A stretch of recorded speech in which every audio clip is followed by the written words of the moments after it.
Welcome to No Hacks Podcast. My guest today is Julia Rumpf, the human behind Growth Minded Superheroes, or GMS conference happening in Frankfurt in June every year. It is Europe's top conference for digital growth, customer experience, experimentation, and so on. Julia has spent years crafting world-class events that bring together more than 700 optimizers, foster innovation and connection. Let's dive into the episode and let's learn what goes into making an event like GMS happen. Julia, welcome to No Hack Season 3. Great to have you on. I'm so happy to be here. Thanks for inviting me. Of course. And you were surprised when I did, just as I was surprised when you invited me onto your podcast. So there we have that as well in common.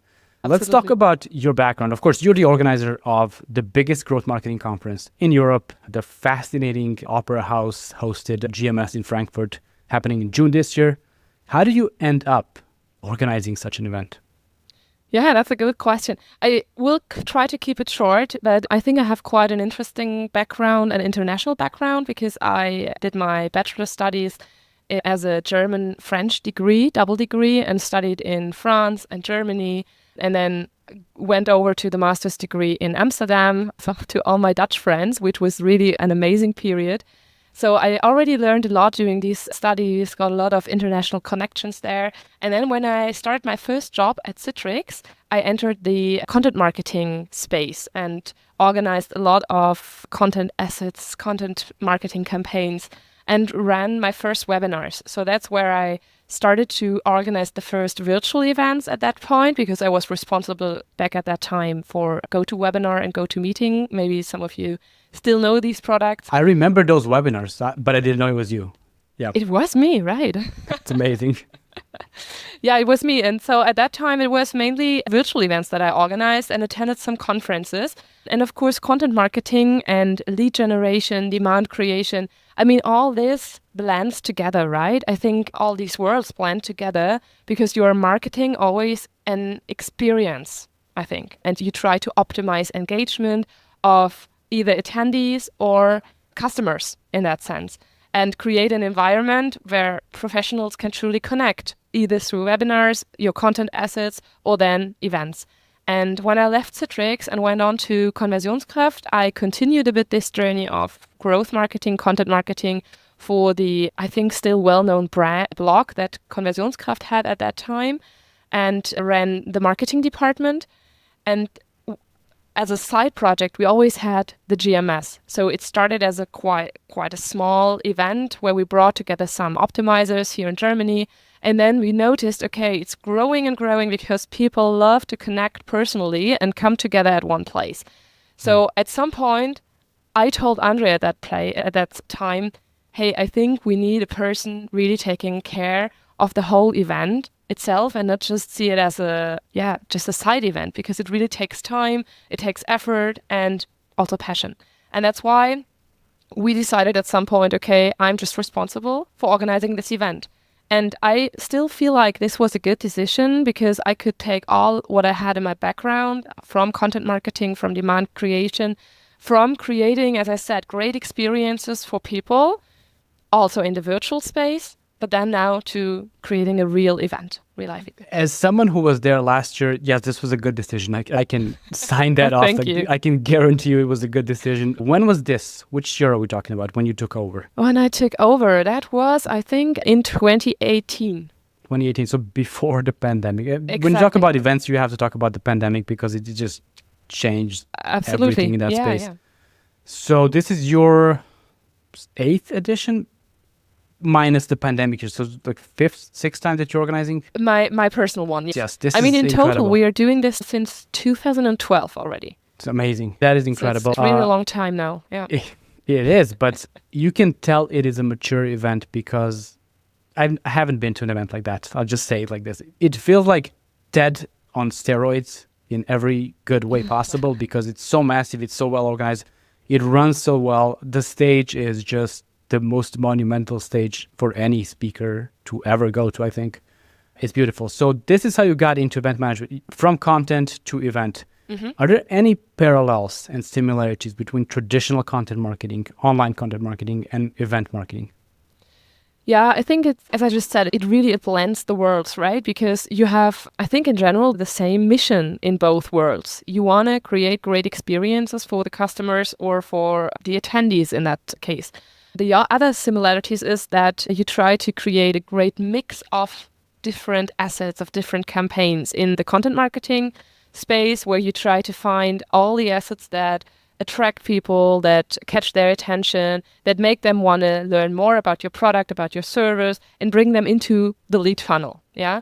Same goes for the events. I try to find the right mix, also content mix, provide them with either it's podcasts, it's, let's say, email marketing that you use. It might be white papers formally. I mean, white papers is not really a good content asset anymore, I think, but videos is a great asset. So you have a great mix of assets that you use in content marketing and also in event management. Also, one thing that I've learned from you, planning the speakers and making them complement each other. This is really something I never thought about. I usually think you want to get the best speakers you can, period. But it's almost like creating a sports team. If you get 5 best players on a basketball team, it's not going to be the best team in the world. There's just no way.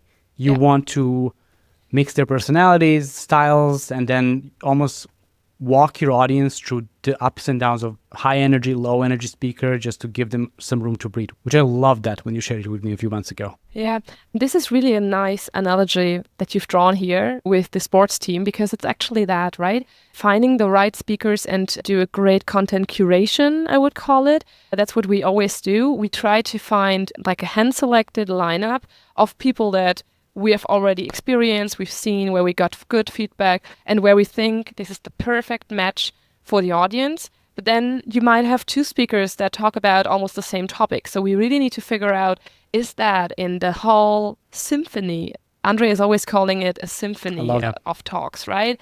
Is it a good flow within the whole conference day? And that's why it's important already in the selection of the speakers to find the good speakers, to find speakers that have different skills as well, right? We are looking for people, not only the ones that go on stage and rock it and are loud and yell at people. Which is great, by the way. Which is great. Yes, you need course. to have them, especially you need to have them at the beginning of the conference. Let's say after lunch, when everyone is really tired and has this like fatigue, you know, you need to wake them up. And then at the end, to really close the whole event day with something loud and that sticks.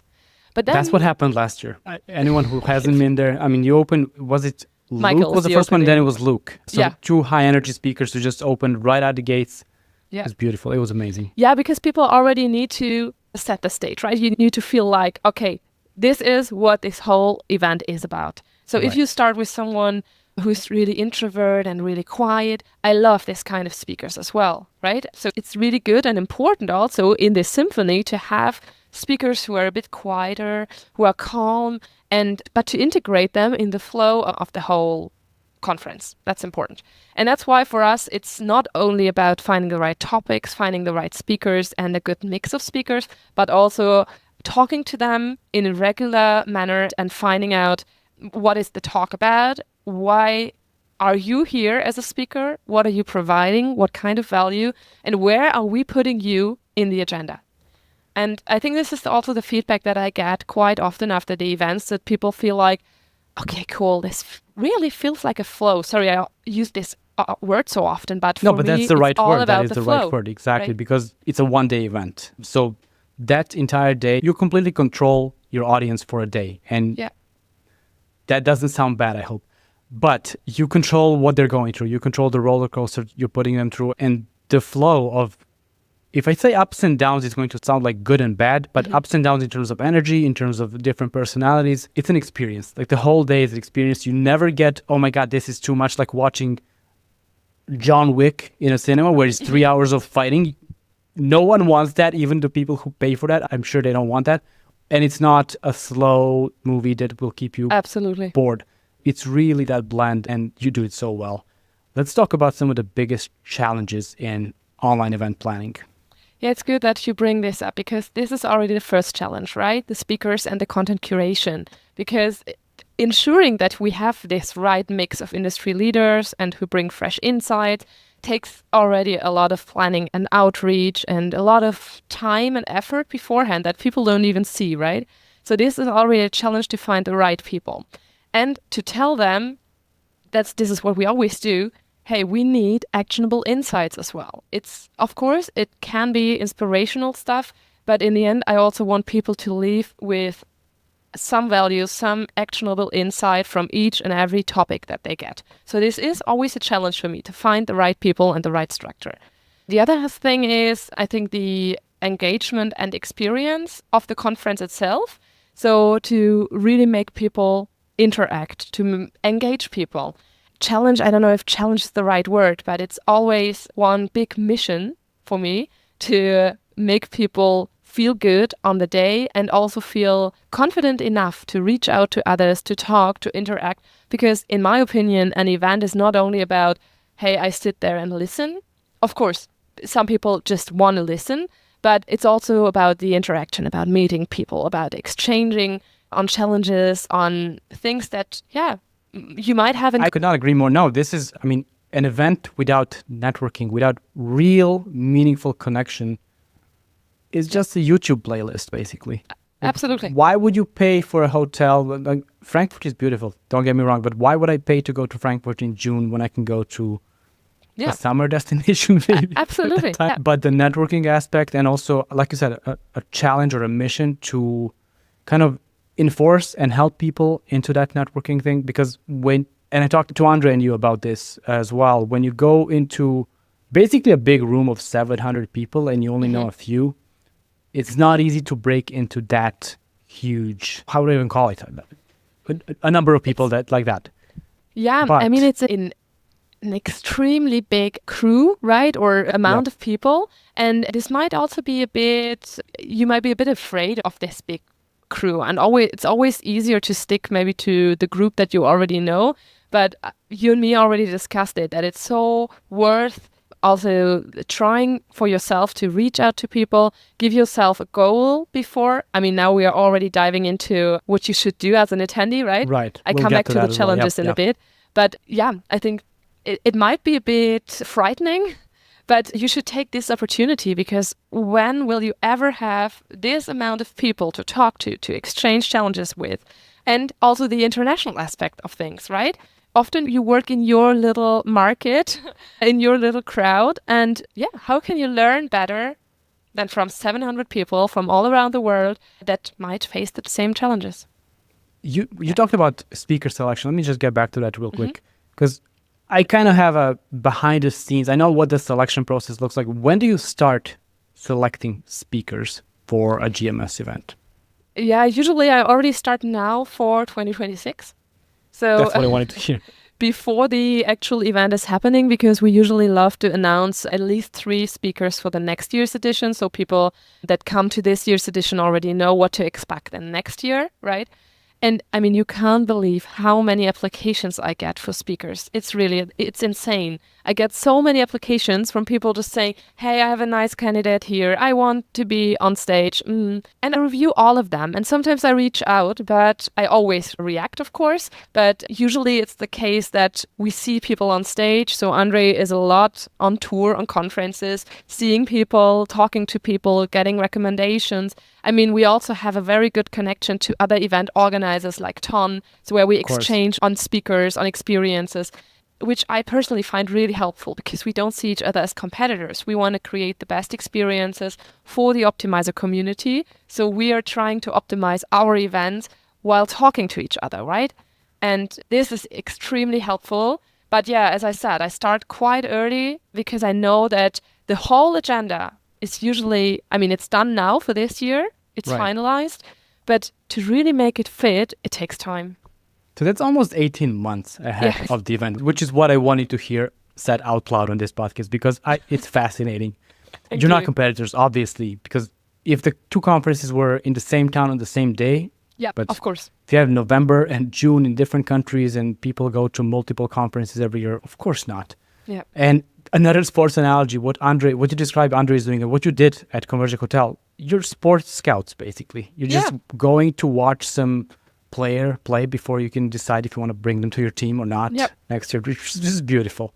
One more thing to add, which is also maybe important, when we talk to speakers beforehand and challenge them on their talks, what they already did, and they try to present like, oh yeah, I can do this and I can do that.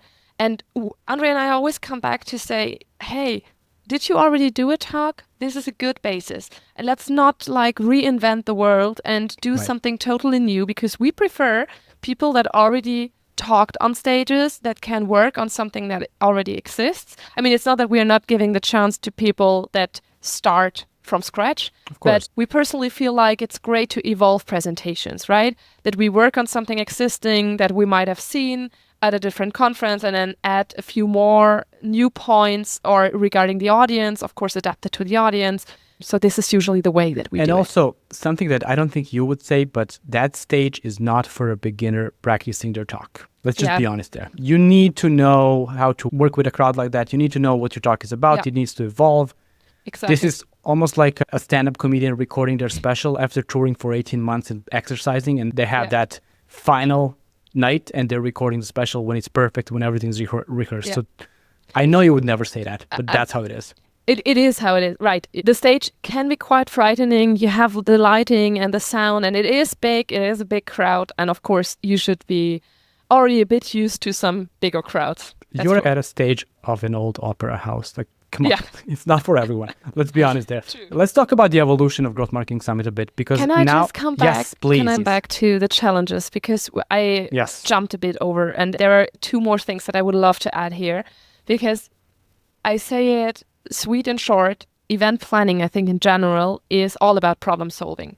And this is something that I would love to point out here, because sometimes people are not really aware how many problems happen or issues, that pop up during the whole event planning. And when you said now, 18 months of planning speakers or in general, a year of planning this whole event, there are so many things that happen in between. And you always need to stay flexible, adaptable to things that happen that might not be as planned, right?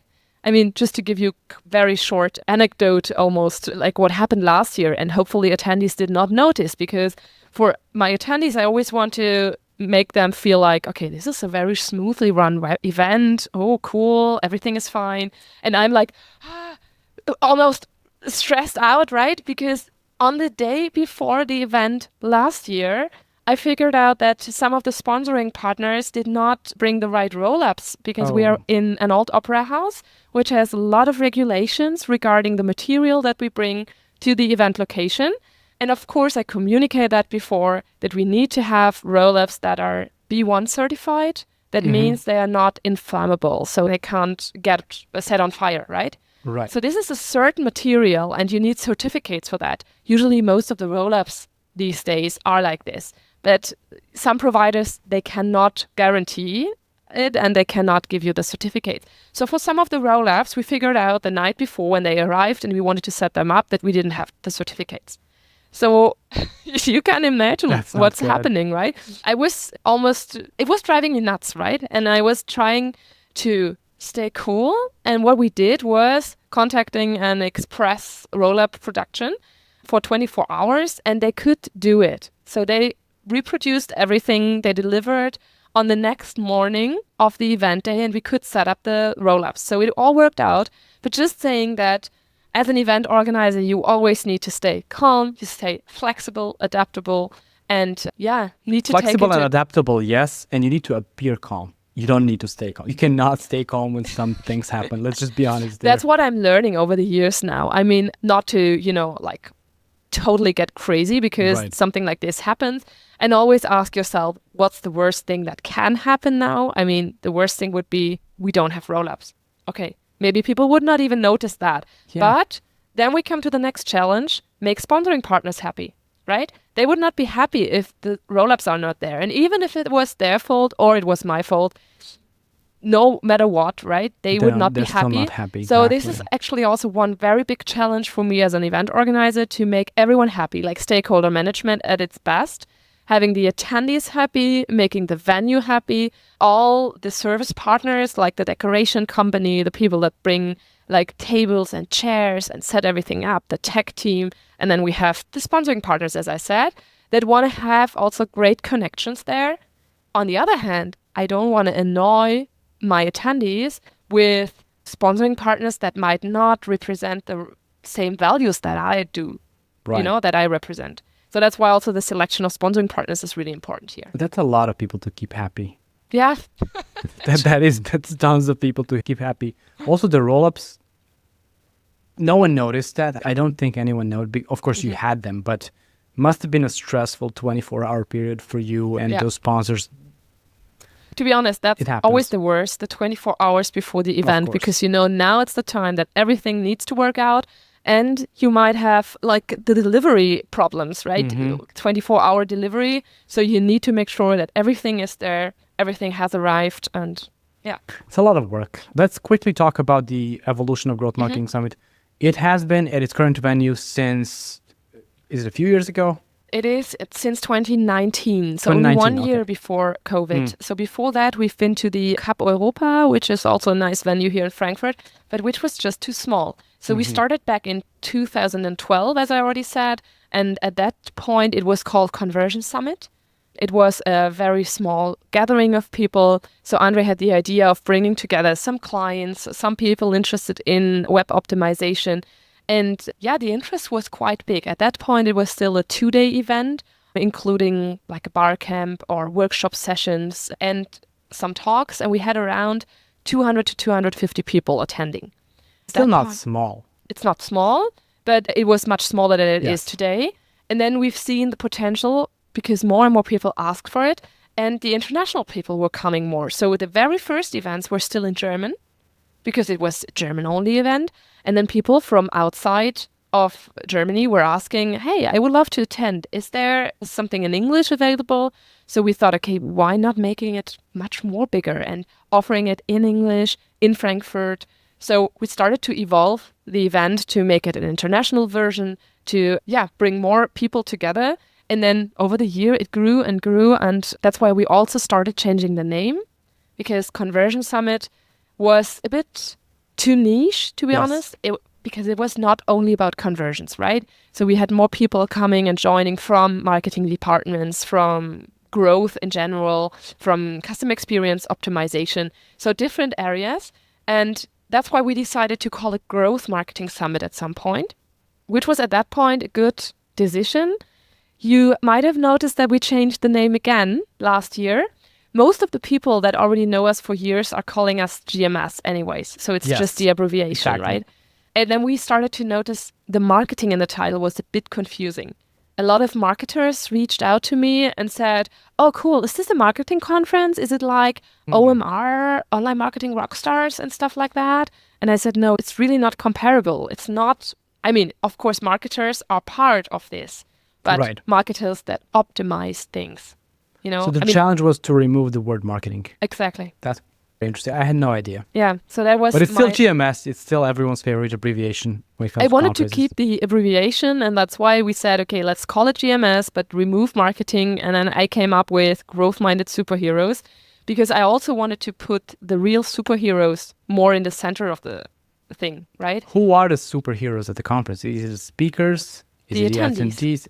I love that. The attendees, because these are the people that work in the companies that optimize stuff, whatever it is, e-commerce shop, website, customer journeys, UX designs, I mean, these people are products.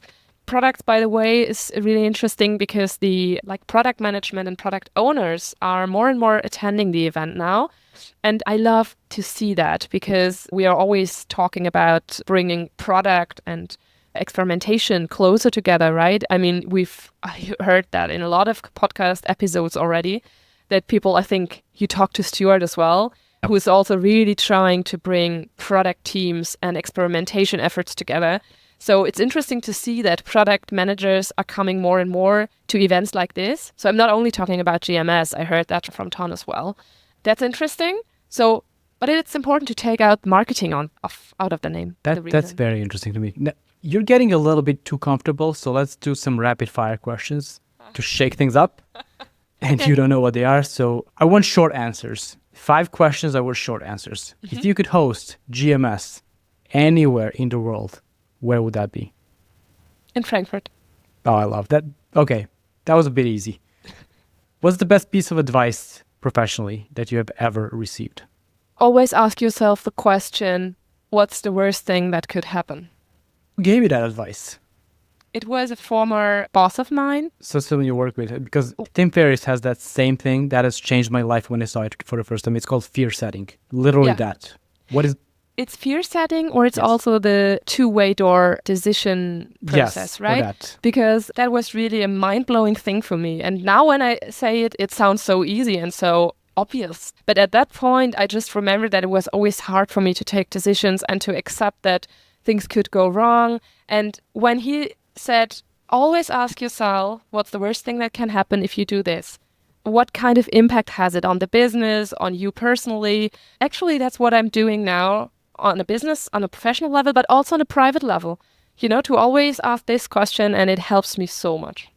It is one of the most important questions anyone can ask themselves. And especially people are usually hesitant about trying things. There's a lot of anxiety, fear even of what could happen. But if you ask yourself, and to go with the Tim Ferriss, I think it was a TED Talk, Yeah. 1 month from now, 1 year from now, 3 years from now, what is the worst thing that could happen Yeah, if I do this? absolutely. And usually it's nothing. Go for it. Just do it. Okay, next Just do one. it. Yeah. The best networking tip that you swear by. It's actually something that you also suggested and that I always try to follow as well. When going to conferences or events or whatever kind of communities, try to set a goal before. What's your goal? You know, do you just want to sit there and listen, or do you want to actively interact and engage with people? And to network with people, for me, it's always great to check who is going there beforehand that I've maybe not talked to yet, but I always wanted to talk to. And then say, okay, these are the 3 people I definitely want to talk to today. So this is my goal for today. And if it's not concrete people, maybe just say, okay, I want to make sure to talk to 3 new people today. Because it's always extending your perspectives, right? Meeting new people. I mean, you also told me that for you, it's the best thing about podcasting, to meet new people, to extend your network. That's the same thing that you can do when attending events. Absolutely. And what's the worst thing that could happen if I send a LinkedIn message a week before the conference to this person and ask, hey, do you want to have a chat there? Yeah. You have an unread message. Exactly. Okay. Same, by the way, goes for the event app, because I would always use the event app that is open before the event a few days. So you already check the attendee list, send out messages, and if the person is not responding, okay, so what? Who You cares? reach out to another person or you just get in touch. But it's easily said because I'm an extrovert, right? So for me, it's much easier to reach out, to just stand next to a group and talk to people. And I know that for some introverts, it's much harder to connect. But I think for them, it's also helpful to just make sure to set these goals beforehand and try to force yourself a little bit into this situation, because you will definitely love it. That's a great answer. Good question. I love it. I knew that was going to be the answer. Right? This is exactly why I asked. Actually, I try to do this before the event and Yes. after the event. Because, I mean, for me, running is the perfect thing of just having time for myself. Thinking about things without thinking. I don't know if that makes sense, but just running and like little things pop to your mind. And I love that. And I remember, to be honest, last time when I ran after the event, I was crying because there were so many great things that came to my mind, and I was running. I was like, and you feel this energy again, you know, and then you get tears, but like happy tears. That just is so because you feel so wonderful, yes. proud, you feel so great that everything worked out in the end, even like these shitty roll-ups worked out. It happens. Yeah. Do you use Siri, if your iPhone, to just record notes as you're running? Because it's so good. That's a good advice, and I didn't do that. Amazing. Taking a notebook and writing down, of course, while you're running, it's not possible. But if you have earbuds that can have Siri or Android Assistant integration, just tap the earbuds, Perfect. record a note, just Yeah. say it and keep running, and don't even think about it. It's transformative. It's so good. That's such a great idea, because usually what I do after the wedding interviews, I always do like a little voice memo where I just say how I felt in the situation when talking to the couple. To just like talk about the feelings, the emotions that I felt, you know, that once I write something down, I can remember and set myself back into this emotional state. So that's what you are saying, right? It's super easy. And Good. just try it. Cool. Final one. If your life had a tagline, what would the tagline be? Just give me a second. Do everything with passion. I love that. That's awesome. Let's go back to GMS and some of the key principles to organizing events that have an impact on everyone involved, organizers, speakers, attendees, sponsors. So what are some of your key principles to ensure that every GMS has a big impact? So the key principles to really make impact is focus on the attendees. So this is a very big principle. Focus on attendee feedback. So when we talk about optimization, right, part of any good optimization should always be user research. Same for me. User research is like a key principle to make the event great and impactful, because over the years, it might be that you think, okay, this is just a great running system, don't change it. But maybe people didn't like it. So that's why we need to ask them. So I always do the post-event surveys, of course. We have poll questions. And what I love to do over the whole year of planning and organizing the event, I regularly talk to attendees. And I try to talk to attendees that attended for the first time and people that attended for several years, because they have also different perspectives. And then try to incorporate these feedbacks into the whole planning process and making sure that I can improve my event, right? No matter the industry and the area, whenever I talk to someone about optimization, optimizing whatever, it always goes back to research. I think 80% research at least is what it has to be. Absolutely. And then the work and the planning. That's good. I mean, however would you know what people want, right? We're not talking to them. And I know this is easily said and it's not so easily done, because you always need to find these people. You need to make them want to talk about it. Yep. But in my case, to be honest, most of the attendees are so open and so keen on talking and sharing knowledge and insights. And I really had some great conversations with some of the attendees that I loved, and where they openly said, hey, in general, I love everything. But if you really want to ask for the details, this is something and this is something. And even if we talk about the coffee machines not working, So, but to have a great impact on the whole event, you need also to take care of these little details. That is great. And how many liters of coffee was it last year? It was like between something 60 and crazy. 70, right? I don't remember correctly. Yeah, it was something absolutely insane and mind-blowing. You said, we talked about keeping attendees engaged and proactively getting their feedback, so keeping them engaged. I guess you do that right after the event for best results, obviously. Yeah. But what are some other strategies you use to encourage engagement at the event? People mixing and talking to each other and meeting new people. Does GMS help? Yeah. And, we talk about GMS, but I would say in general, events should do certain things, right, to make people network a bit more. And it's sometimes not easy if you have like a one-day event where you don't have much time in the morning or evening or like the night. As if you have a two-day event, that might be easier. What we try to do is creating some networking spaces. That could be, for example, like we did last year, treasure hunts, engaging activities. Gamification is always a great thing. Even if you don't reach like the full audience, because not everyone is into gaming, but a lot of people remember childhood things where they collect stickers or do something, And we always try to engage also the sponsoring partners into that so that they can offer games to the attendees as well. This is something, offering different corners for topics so people can talk about. In one year, we even had country tables. I wasn't sure if this is a good idea or not, where we put flags on tables just to make sure, okay, maybe you want to connect with someone from Denmark. So, this is the Denmark table. On the other hand, I don't want to make people feel like I go to only the Denmark table. Yeah. That's not the idea. It's just an option, right? To, for example, also people that have maybe problems in connecting with others, maybe they feel more secure in talking to people from the same country at the beginning, right? Right. So this could be something. Yeah, and then also make them interact with the event app, for example, that we just introduced last year, where you have the option to write on the social wall, connect with people, find matches. We had these AI-generated connection matches to say, hey, this person could be interesting for you. Connect with them and just, meet in person. Great advice, but be proactive about everything and anything at an event, just to listen and just to absorb. And I think it's not all completely a waste of time, because you still get to experience it firsthand. You get to see some great speakers that maybe their talks are not available publicly. Yeah. But to go there and just ignore the hundreds of people who are in the same position as you, who also want to connect with people like you, just wrong. And it's a wasted opportunity, in my opinion.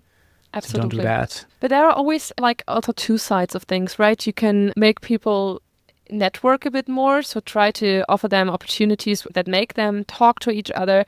As I said, the event app, gamifications, or other little chill areas where they can easily connect on certain topics. But then also using the great talks that we have, the industry leaders that are talking about stuff, and engaging people in that sense that, hey, note down one thing from each of the talks that you can directly take away, because that's also something that I would always recommend when going to events. Make sure that you take action afterwards.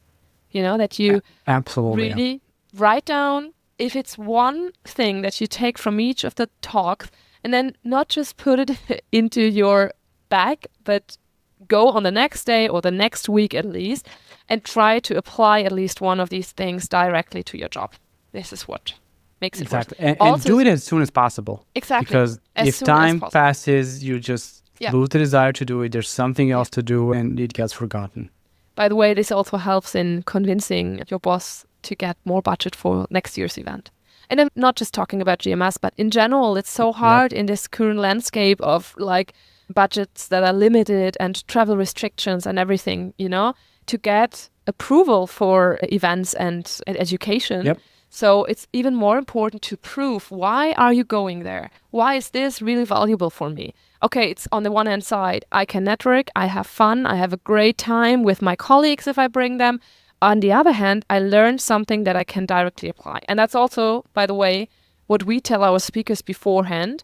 We really check with them if they have 1, 2, 3 directly applicable tips.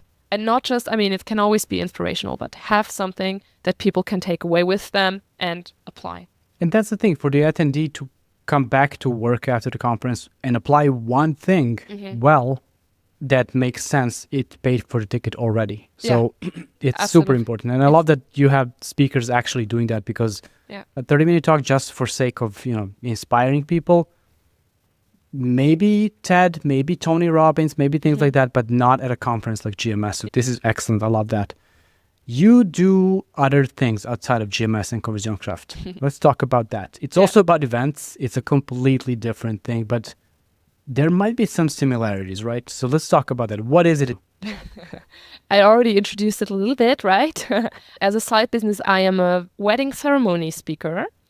Like 3 years ago or so, I started becoming a professional speaker as well, for mainly weddings, but also funerals, because you always need people who talk about stories, if it's life stories or full stories. And the great thing about that, and where I see a great relation also between event management, marketing, and now this side project that I have, I don't want to call it side project because it's really meaningful to me. Well, GMS was a side project in the beginning, it was, so it might grow that big, so please call it a side project. What I feel is always creating these magic moments for people, right? For the attendees, for in the wedding case, for the couple, create a moment where people have this spark in their eyes, right? Where they feel like, oh, wow, this is something so valuable and so memorable. And yeah, that's why I love it. And when you asked me for the tagline and I said passion, this is what I feel you need to bring into these professions. Always passion, right? Absolutely. For organizing an event, for organizing a wedding, whatever it is. And that's why there are so many things that I can learn and apply from both fields. Tell me about some of the things that you learned from wedding organizations and that you applied at GMS. Some unexpected things for the audience. Unexpected. So everything's going to be unexpected for people not organizing. I would share two things, because I was lately thinking about that, and there is one thing which is active listening. And I know that active listening, is also a skill that we should all have, but that I love talking and I love also bringing my opinion into a discussion. But when it comes to listening to the couple and their story and understanding their story, because when I create a wedding ceremony and I don't know the couple beforehand, so they're like new people to me, So I need to actively listen to their story and ask the right questions. It's also almost like a research interview, feels a bit like, to understand what their background is, what their goals are, what their intentions are, why they want to do X, Y, Z, things like that, And this is what I learned over the last years, is that active listening to the couple, or then also to the attendees, as I said before, is so incredibly valuable for me to improve the event experience. This is interesting because you speak at the weddings. You organize an event that speaks to 700 plus people, but the most important thing is listening. Yeah, and it is. It's kind of unexpected, but it makes all the sense, because if you want to know what to tell, you need to need to know what they need to hear. Yeah. Exactly. And also feel these little intentions, right? And not just listening to the facts and the story itself. Right. But that's what I said before when you said recording memos about how you feel in this situation, about emotions that evolve maybe and come up. Reading between the lines, basically. Yeah, reading between the lines. That's a good thing. That's really interesting. And I'm really glad you said that. And one more thing, if I can just add that, we talked about magic before, right? And it might sound a bit, I don't know, too big as a word, or create magic. But I mean, for the couple, for a wedding ceremony, of course, you want to have a magic moment. If the magic moment is the bride walking the aisle, and it feels like, wow, magic, she is appearing. And then I also want to create a moment, or also a flow within the wedding ceremony where people feel like, oh, wow, this is really unforgettable. This is something special. This is something I want to remember, And same goes for events like GMS, even if it's for 600 people, What can I do to make people feel, wow, okay, cool. And this, of course, it can just be one of the talks was amazing, but that's not what I mean. It's more is there like one special act? Maybe you remember that we had the drumming session last year. But let me tell you what it was like. You have a cheat code with the venue you have. Walking into the opera house, it's already a magic moment. That's it. You already won. 9 a.m., 8 a.m. in the morning, you're winning already, because it is that spectacular. Yeah. It's not something conferences usually do.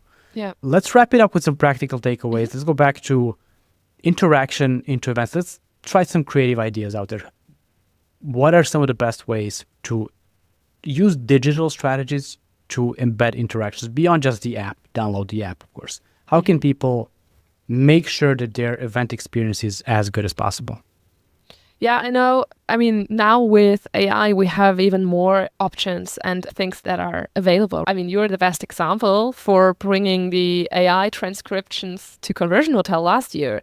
And this is also something that I really valued a lot. I remember, just quick side anecdote, I remember years ago, we had like colleagues of ours sitting there and typing each and every summary of the talks, and then we send it as a Google Doc to our attendees, which was great because people had summaries. They could share it with their bosses and C-levels and just say, hey, this is what I took away. I add some notes.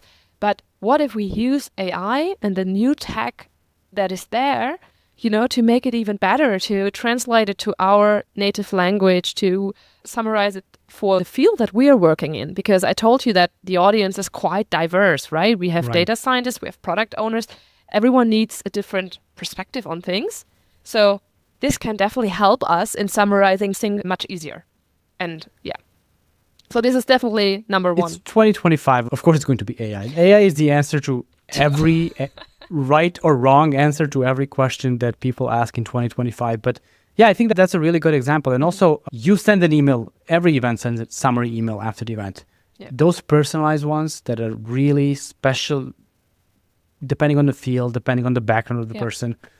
This is not something that, without AI, we're doing it, but it's going to take a bit longer. No, this is not happening without AI, because there's no event that's going to pay all those copywriters and email people to write an email to every single person. Absolutely. So this is where AI helps. There's that meme that says, I want AI to do my laundry while I create art. I don't want AI to do my art while I fold the laundry. So this is exactly what AI should be doing, the boring things that otherwise would not be done. Absolutely. That's great. And then I think also, if we have engagement tools, I mean, we were already talking about the app, for example, which is only one example, but there are, of course, other things that you can do with like real-time engagement tools, making people connect directly on place, right? So that they can more easily using the tag or we use Slido, we use different things to use poll questions, make them interact, make them engage. So yeah, there are different ways of doing that. Being proactive is the key. Let's just recap. Yes. Convince an average listener of this podcast to go to GMS in June. Why? Because it is the best networking space that you can ever go to, because you meet 600 to 700 optimizers from all around the world having the same challenges. And yeah, that's the best way for you to connect with the optimizer community. To me, that's enough. That's all I need to hear. When I saw the video from 2023, I knew next year I'm going. And then when I went there last year and you sent the recap email, I think I bought my ticket on June 26th. So like reserved a few days my ticket. After, right? Yes, immediately. Yeah. So June 18th this year, right, in Frankfurt, in Germany, growthmindedsuperheroes.com, and get your ticket there. There's also a giveaway that I'll let you know about it in the outro of the episode. So yeah, just be there. Meet me, meet Julia.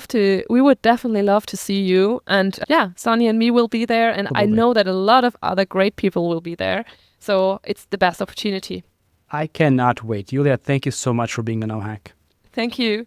I hope you enjoyed this interview as much as I did, because learning about what goes into making a conference as huge as GMS in Frankfurt is fascinating and eye-opening. We need people like Julia to facilitate and to make them happen. So I hope to see you at GMS in Frankfurt this June. If not, well, you can always rate, review, and share this episode with someone.